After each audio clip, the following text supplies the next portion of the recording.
MMA olamidagi siz havas qilgan top 5 ta MMA jangchisi hamda O'zbekistondagi eng kuchli top 5 ta MMA jangchisi.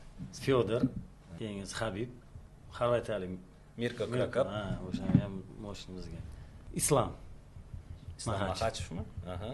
Keyin 5-inchisi Fyodor bilan chiqqan. Kevin Randle'mi?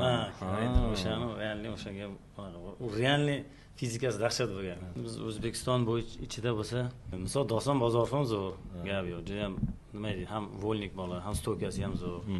Ham aql bilan o'xshadi. U tan olish kerak. Keyin Ma'lumberdi misol o'zimga yoqadi o'zingga bo'ylari. Keyin Sardor Xudoyberdiyev. Sohasi haqiqatan ham zo'r. Keyin 5-inchisi o'zimizni Habib deyotganda Gaziyev bordi 5-inchisi. Gaziyev, Sanjar Zokirov, Miravzal Miravzal Ahtamov, Said Yoqub Qahramonov, Bahromjon Mashrapov.